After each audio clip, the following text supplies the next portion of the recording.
Greetings!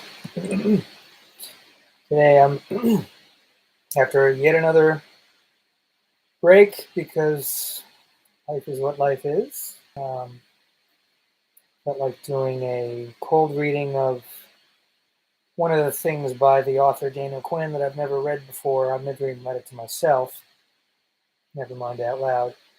Although I've read a lot of his other books, Ishmael, My Ishmael, The Story of B. I've read them multiple times. But there's a book of his called At Woomeroo Stories that I've never read at all, that I've owned for years, and I figured might be interesting to do a cold reading of it, because this method of sort of interactive reading, where I'm not trying to be formal, where I stop and so on, stop and make comments, might be a good format for a first reading of a book. Let's see how it goes. Here's the book itself. Though pretty much going to be backwards. But Dad, I'll read the whole thing. It's one of the books that I picked because there are a number of books that I might be able to do in one reading, kind of short. But and this is 130, 140 pages. So Dad, I'll do it. I could do it in one reading, but probably be about 3 hours in order to do it always. But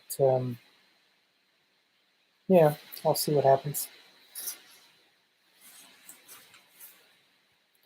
All right. Start with the table of contents here. Contents. At Woomeroo, film noir, A Strong Child, The Gardener's Son, Uncle Ned's Farm, Boy in the Window, The Frog King or Iron Henry. Fishkin. Regarding the snakes, City Dogs, Digger, Be Ready to Say Goodbye, Hearing from Friends, How I Answer the Telephone, Nimble Jack, Checklist, The Vicar Unmasked, Selections from the New Thesaurus, The Raft, Tribute, and Colophon.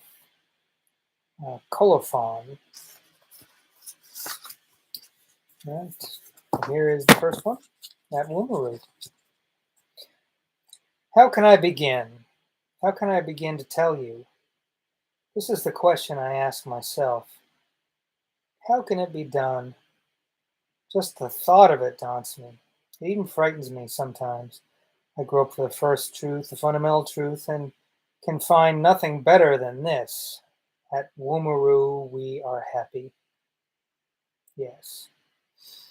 To you, this may sound absurd, even childish, but that's where I have to begin, and that's where you'll have to begin to understand us in our happiness. At Woomeroo, vast periods of time pass unnoticed. This is so. In what seems to us a single afternoon, the shoulders of glaciers bulge in the mountain passes and disappear. Do you wonder why I tell you this? I tell you this because I want you to have a sense of the scale of our lives. The meaning of this business with time is that Woomeroo is exactly like heaven. This means it's exactly like hell. We all understand this. This is something that makes sense at last. There's so much to say, so much to expose. I'm dying to divulge the innermost workings of our lives, but I hold back because I'm terrified of failure, literally terrified. Breathing, simply breathing, nearly chokes me. Believe me, I'm not kidding. My spine feels like it's dissolving right out of my body. I yawn and yawn and yawn from horrible nervousness. I don't know how to do what must be done. I'm still at the beginning. The truth overwhelms me, renders me speechless. I have to jolt you awake. Have to make your hair stand on end. But I don't know how. Here. At Woomeroo, the lowlands are smothered in birds of iridescent black. Incredible as this may seem, it's true. They're like a vast, oily tide, these birds, and if you skim a flat stone across their backs, It will skip into the air once, twice, even 3 times before sinking out of sight. These birds make a nauseous sound that never ceases. They seethe and heave in their thousands and coo sickeningly, night and day. They're part of our lives. This seems peculiar to outsiders. These birds are like the sea to us. You can't understand. I know. Maybe this will help. Maybe this. At Woomeroo, at Woomeroo, sometimes. But look, don't just passively take this in. Give yourself to it. Feel it in your water. At Woomeroo, sometimes. No. No, this is premature. I can't hope to open your eyes until you're ready to see. At Woomeroo, every slightest sound is like a bolt of lightning that rips the sky in two. You don't even dare to whisper. People signal one another from great distances. You can see their mirrors winking on the hilltops at any hour of the day. They're hungry for contact, but don't know any codes. There, no matter what I do, my impatience betrays me. I shouldn't be bringing in the mirrors winking on the hilltops. It's too soon for that, far too soon. I intended to reserve those till much later. I saw them as wrapped in great arrows of time. I dreamed of presenting them in a way that would literally knock you down. How can I possibly succeed if I do no better than this? This isn't to say that it's untrue. It's perfectly true. People stand on hilltops hour after hour, sending flashes of sunlight back and forth. They have no messages to convey. They know no codes. You'll probably think this is sad. I won't say it's your fault. You can't help it. At Woomeroo, we feel ourselves occupying a great volume. That is, each of us occupies a pillar of space that rises up into the sky to an indefinite extent. And this is what we see when we look at one another, pillars moving gracefully and with infinite slowness across the landscape. At night, we traverse the black sky like searchlights. Don't just read on. Stop and think about that. Like searchlights, luminous columns probing the dark, mindlessly hostile universe. Sights like these fill us with a rapture that is completely beyond description, beyond comprehension. Even understanding every word of this, you will scarcely be able to imagine our hugeness and loneliness at Woomeroo. We move through life in an ecstasy, never tire of it, never want it to end.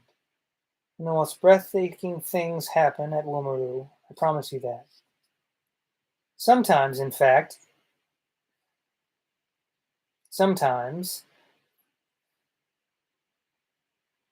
no. First, the visitors. At Woomeroo, every visitor wants to know our history. Where did you come from, they ask. How long have you been here? Who was the first? Sorry, I turn the page. Turn on my Kindle so it's not quite as quick. Long experience has taught us to say nothing to these questions, which is bad.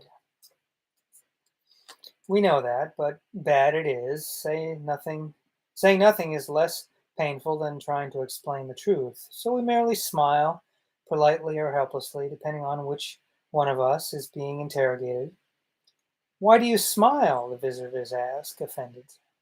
Are these stupid questions or something? Have you taken some foolish oath of secrecy? Or do you think people should already know all this?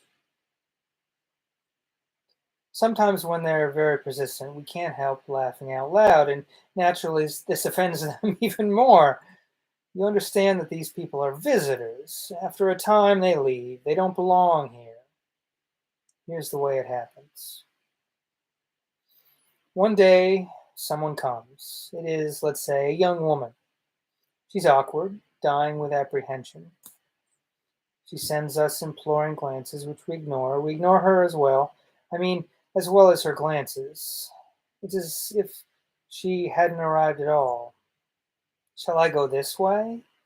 Shall I go that way? These are her thoughts. She's terrified. Oh, what a pretty hill, she thinks.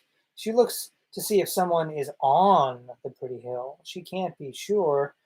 Oh, it would be wonderful to look out upon the world from the top of that hill, she says to herself. If I could look out upon the world from the top of that hill, I think I would die in peace. I would ask for no more.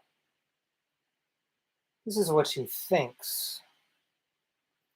But perhaps someone is already standing on top of that hill, someone who would look at me and say, "Who are you, and what do you want here?"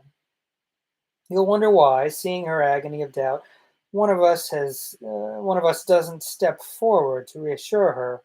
Any one of us could do that easily. No rule or custom prevents it.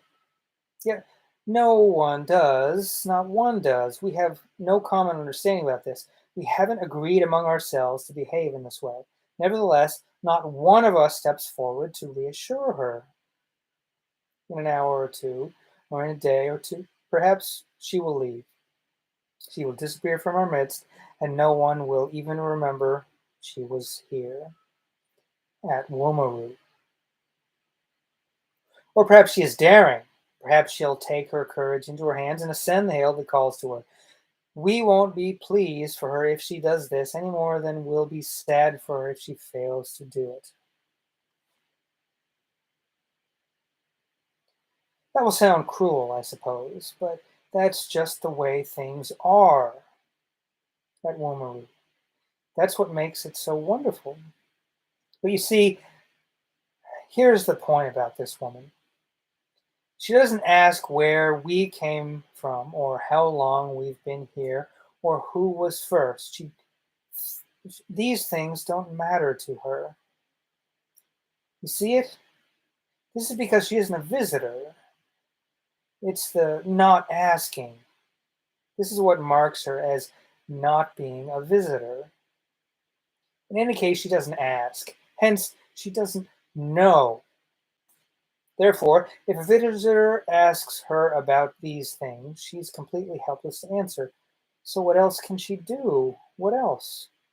She can only smile as we do, you see. She has become like us. She has become one of us. But note that we don't give her the benefit of our experience on this point. It isn't that we coach her to say nothing, to smile.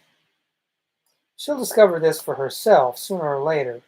Sooner or later, when some visitor begins to question her, she'll shrug or shake her head or otherwise signal her inability to explain. In fact, in the end, finding herself powerless to satisfy her interrogator, she'll merely smile. Merely smile. That's right. It's beginning to be clear to you, isn't it?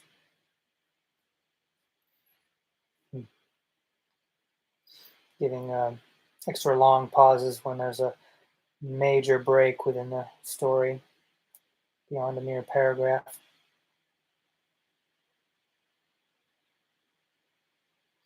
At Woomeroo, almost every kind of pleasure can be remembered.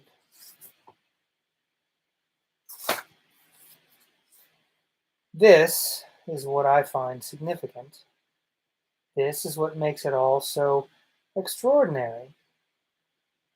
I, for one, never think of leaving.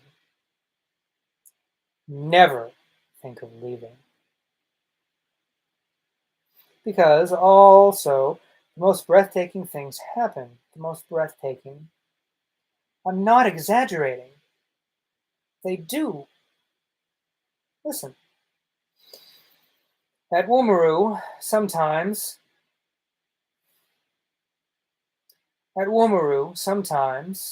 when I kiss myself,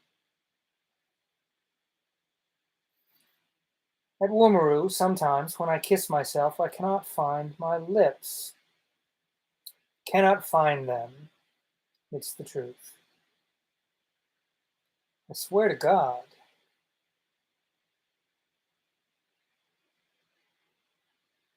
That's in the first story. I'm having little tickles of connection with ideas in what I regard as the three primary Daniel Quinn books: Ishmael, My Ishmael, Story of B, um, Beyond Civilization, and Providence, Story of the Fifth Year Vision Quest, and I'm blanking on the title, the one that's kind of an exploration of present day world as if the Nazis had won World War II and taken over the world. I can't remember the name of that. But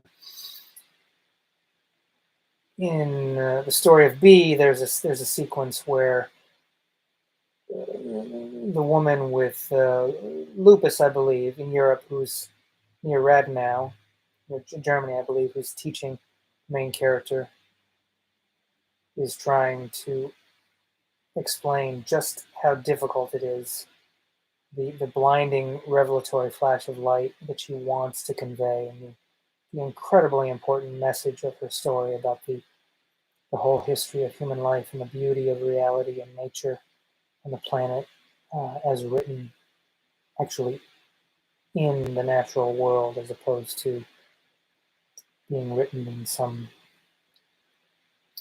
texts captured by humans purporting to be the word of God, like the Bible, and her anguish at not being able to make the story just sing with a heavenly beauty in the way that she wants it to, and that it deserves to be um, told in the kind of poetry. Makes me think somewhat of something I heard of Ursula Le Guin, a famous science fiction and fantasy author who has, appropriate enough for one of my favorite science fiction authors, an incredible background in anthropology, which Daniel Quinn also has. And she talked about the act of writing daily, of writing stories, as always, always, always, and this is a paraphrase, but always questing for the perfect phrasing, the perfect use of words, never finding it, never reaching perfection, but always enjoying the quest for perfection. Um, I suppose that's the best you can do. Hmm. 1 second. Take a drink of my tea here.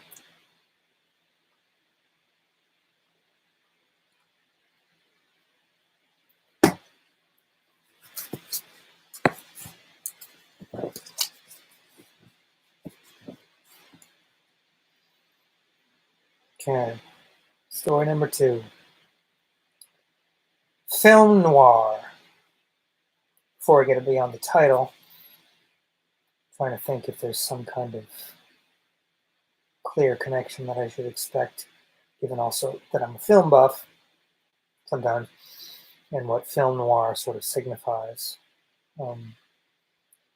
Dark, sort of almost nihilistic detective stories, femme fatales and doomed, drunken sleuths, crime, decadence.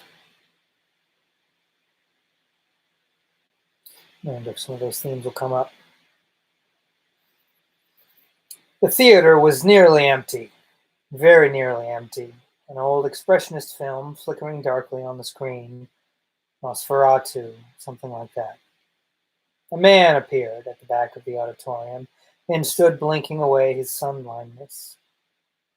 When he was able, finally, to see where he was going, he moved down the aisle toward the front. He seemed to be looking for a specific spot, as if his ticket was for one particular seat in the middle of the 7th row.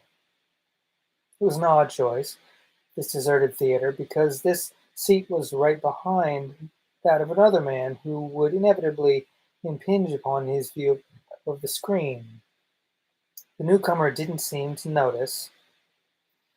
By the time he lowered himself into the seat, he was already captivated by the events taking place on the screen. One could see them reflected in his eyes and on the chalky expanse of his face.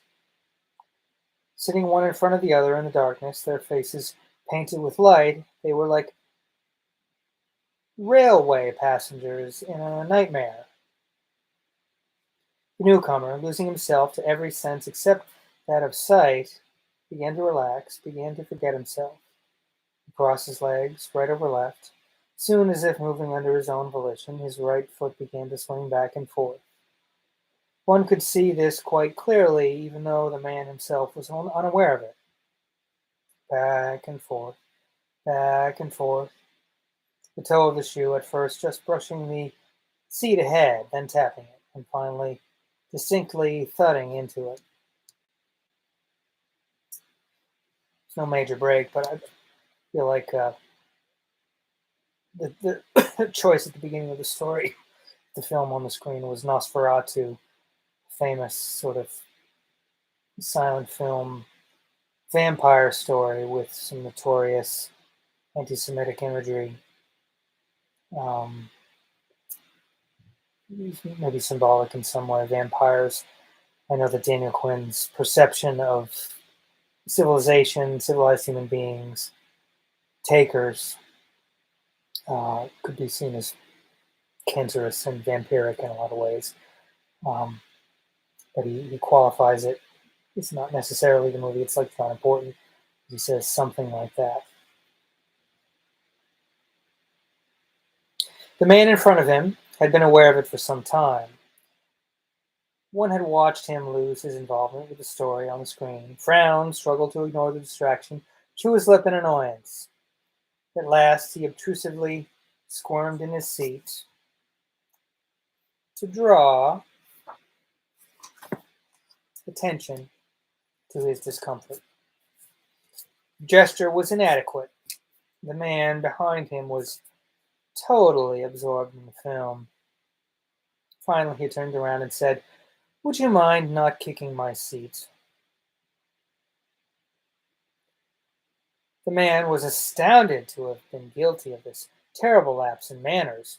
"Sorry," he cried softly. "Sorry." The two men turned back to the screen, but one could see that their concentration had been shattered. The man in front was seething with fury and, oddly, remorse. The man in back was overwhelmed with embarrassment and humiliation. It was several minutes before the two men once again began to lose themselves in the story unfolding on the screen. And it was not long before the newcomer's foot, like a devil-possessed machine, began to swing forward and backward once again, and at first just gently, caressing the fabric of the seat ahead, but little by little gaining in force. He was unaware of what he was doing. Looking at his face, one found it impossible to think otherwise. He was in a trance. This time the man in the sixth row was not inclined to be so forbearing. One could see that he now felt justified in making a scene, even if it was a rather modest one. He stood up and very deliberately blocked the screen for about 5 seconds, an emphatic ascent of time in such circumstances. Then he slowly and ostentatiously made his way forward to the fifth row, once more to occupy the center seat. The man behind had, of course, come to his senses. He leaned forward to apologize, but decided against it. He knew that what was wanted was repentance, not contrition. As if to demonstrate his new resolve, he made a point of uncrossing his legs and planting both feet solidly on the floor. This resolve, however, ignored the fact that the body had its own ideas of comfort, and good intentions alone are rarely enough to extinguish them. Within 5 minutes, his legs were crossed again, and his right foot was swinging back and forth, with metronomic regularity, at first only brushing the fabric of the seat ahead, but soon thumping it soundly. The man in the fifth row was by now not even looking at the screen. He was listening to the seat being kicked in the row behind him. His attention was focused there as obsessively as it had formerly been focused on the screen. He was aware of nothing else in the world, interested in nothing else. He listened to this maddening racket now with a kind of fatalistic absorption, making no effort either to ignore or transcend it. At length he reached inside his jacket and drew out a pistol. On seeing this, one thought, "Oh no, No, please, no, no, this is too much, entirely too much. But it was evidently not too much for the man with the gun. He sat hunched over it, as though lost in prayer. The film went on, its images chaotically illuminating his face. The thumping behind him went on. At last, with an air of weary regret, he took the gun in his hand and stood up. I think this might be a kind of a story noir.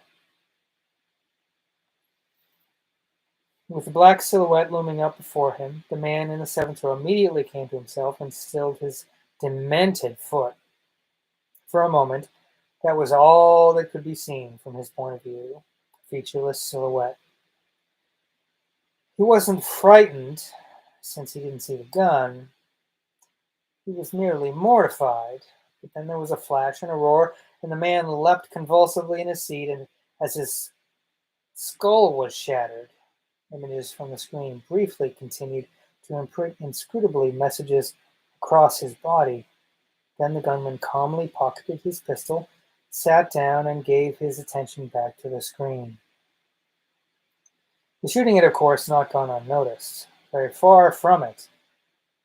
One now saw other members of the audience timidly standing up to gawk, some even bravely creeping toward the front to investigate.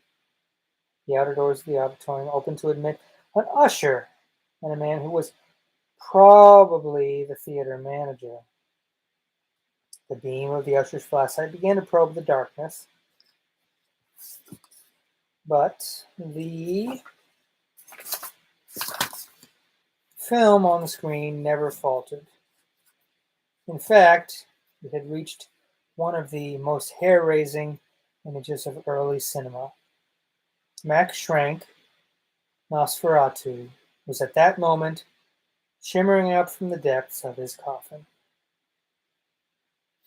So I guess or something like that, was not meant to be taken literally, because apparently it is genuinely the film Nosferatu. It was at this point that the camera pulled back to reveal that this scene of murder in a theater was itself a film scene being watched in yet another movie theater. Evidently, this scene was sort of prologue to the film proper, for the opening credits were only now being shown over it.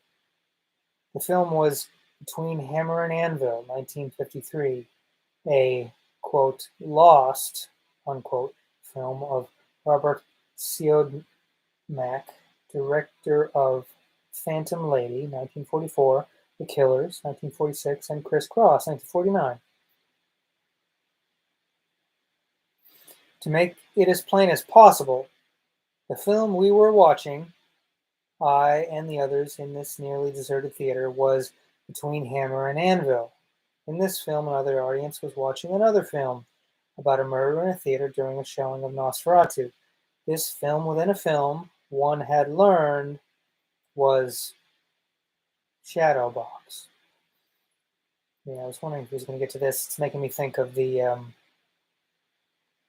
Plato's allegory of the cave, one of the fascinating, great early things that I read in the Philosophy 1 film class. Sorry, not film class, philosophy class, the very first semester of my first year of college, back in the fall of 1995. Shadows playing on a cave wall. You believe they're real, when in fact you're just in a cave watching a shadow play. If you'd only leave the cave and confront the real world, you realize it. I now abandon the audience being depicted in Shadowbox to concentrate on the audience being depicted in Between Hammer and Anvil. It's manifestly a different sort of audience, not only less sparse, but more consciously real. What I mean by that is that the audience in Shadowbox would have seemed real to a moviegoer of the early 40s. That audience was, let us say, rather a Fritz Lang construct, the product of low-key lighting and expressionist camera angles.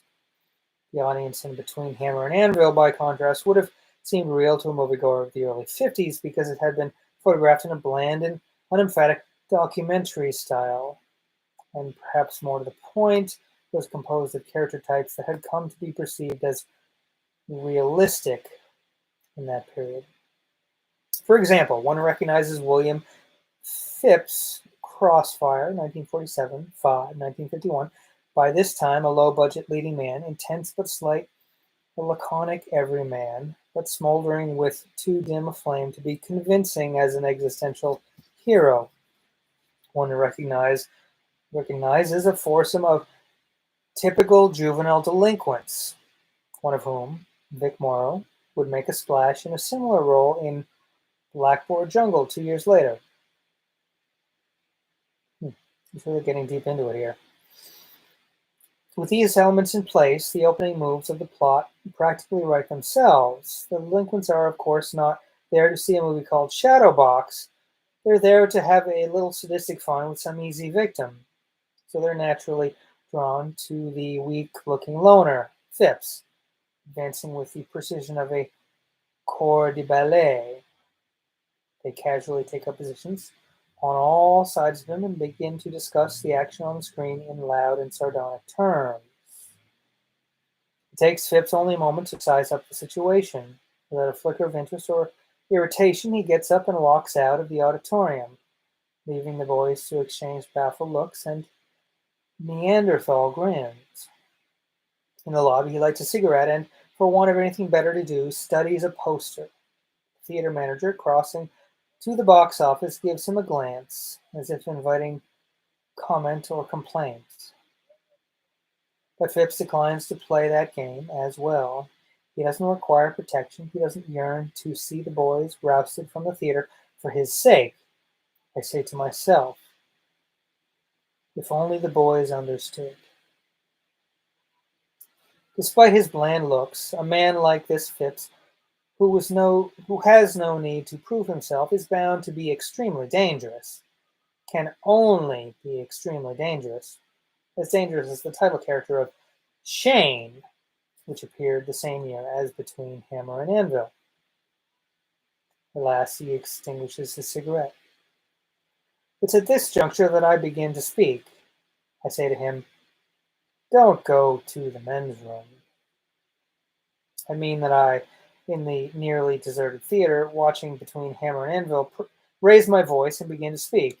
Addressing the character on the screen being portrayed by William Phipps, I say, don't go to the men's room. But of course, having put out his cigarette, that's exactly what he does. Please don't go to the men's room, I say, speaking in a normal conversational tone, and a woman in front of me turns around to give me a dirty look. Well, you know he's going to, don't you? I tell her, and she turns back in off. In the darkness behind me, someone shushes me indignantly. Phipps is in the men's room, washing his hands. He gazes emphatically into the mirror and reaches for a paper towel. Here come the kids, I announce. Dirty looks. More people shushing me more indignantly. But of course I'm right. Here come the kids, all louder guffaws and horseplay. The presence of Phipps in the men's room takes them by surprise. Then they grin. They weren't looking for him, but now that they've found him... He says, skip it, fellas, and throws the paper towel in the trash. You pay attention to him, I add, speaking right up. The grins on the screen get broader, coarser. Switchblade knives are drawn from pockets with a dreary rituality of harmonicas around a ranch romance campfire. Vic Morrow, aspiring to a higher style of thuggishness, prefers brass knuckles. I groan loudly and collect more dirty looks and more outraged shushings. When the battle comes, I am surprised by admiration.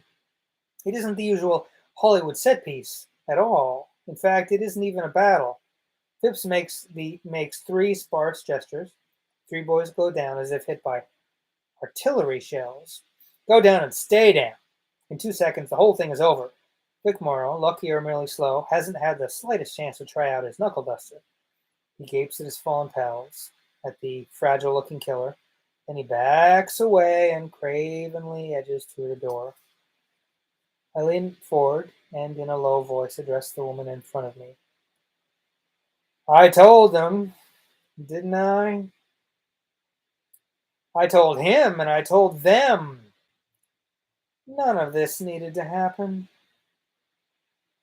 She doesn't bother with any more dirty looks. She is beyond all that now. She picks up her coat and her purse and moves down a row. I count the rows. She's in row 5, and I'm in row 7. But she's no longer sitting in the center of the row, as if to emphasize the fact that she prefers to be alone, or at least far, far away from me. She sits to the left in an aisle seat. I move up to row 6 and take a seat behind and to the right of her. The screen illuminates her profile for me.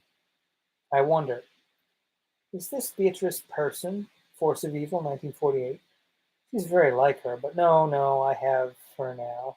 She is the murderous Jane Greer of Out of the Past, 1947.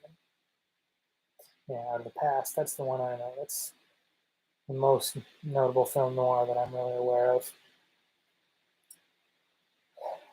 You understand what Siodmak's saying, don't you? I tell her. His subject is the plague of evil and its carriers. The woman in front of me pretends to be unaware of my existence, but I see her hand slip into her purse. She doesn't make a point of it, not at all, but the hand is there, hidden in the purse. He's calling our attention to the progress of the plague from early times until now. In Nosferatu, you see, the carrier of evil wasn't one of us at all. He was an outsider, an alien being, not even human. That's obvious. Her hand is clutching something in the purse. I can't see that much. Clutching something with some heft to it. There's no doubt of that. But then we move to the people in the theater watching Nosferatu. The people in Shadowbox almost are contemporaries. In that film, the carrier of evil is one of us, but not like us, because he's obviously insane. You see that, don't you? To murder a man because he's kicking your seat, not even your seat, only the man in the row behind you. The woman in row 5 is frozen in a creature carved from ice. He is a creature carved from ice. Light from the screen plays across her face, but her eyes are locked and sightless.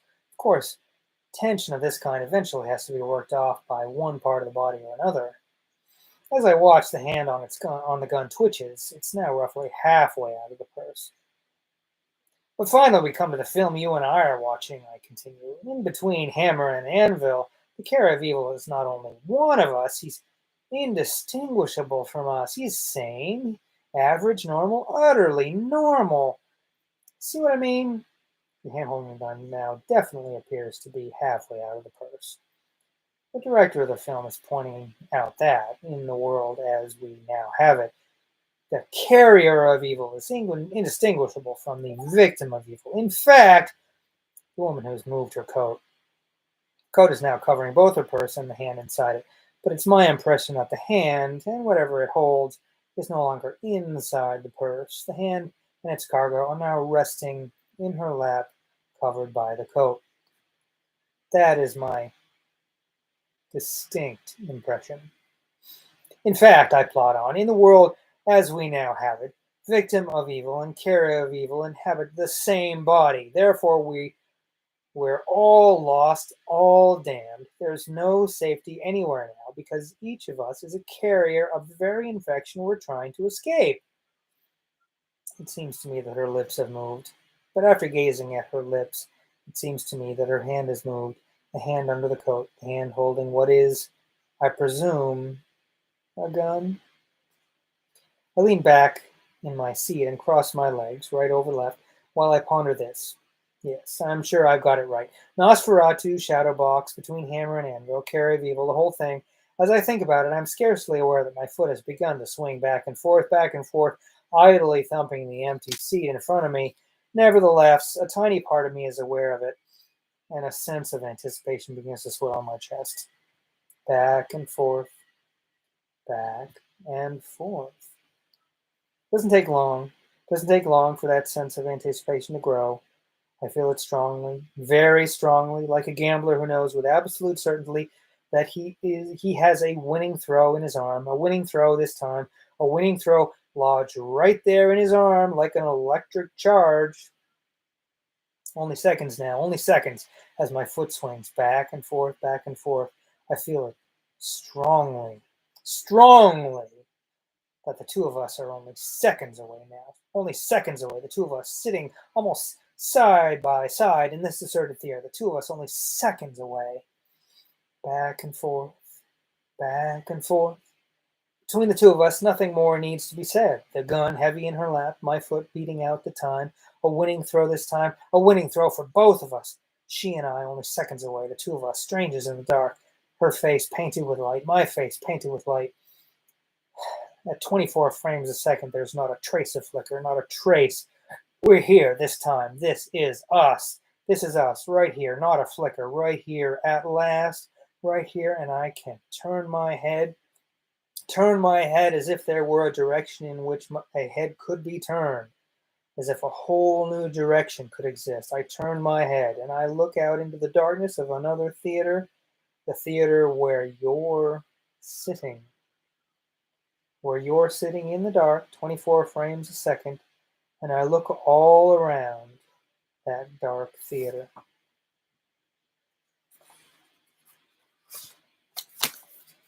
All around till I find your eyes. And I find your eyes, silver with reflected light. And I hold your eyes. And I hold them, and I hold them, and hold them, and hold them, and hold them. Until finally you understand.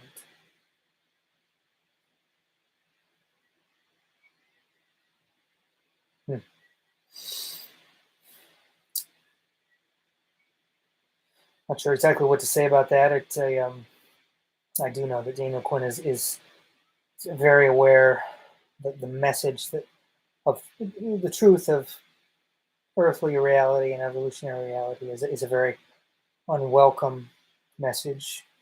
Repeating stories, and advanced knowledge of the consequences that people just don't want to see because they want to be involved in the drama of the moment. Yeah. I think that's almost 45 minutes. Just the first two stories, only the first 16 pages. But, yeah, I'm not going to do the whole book in one sitting. That would probably be, 6 or 7 hours at this pace. But hope you enjoyed it. If you're listening, watch it. Have some comments. Comments.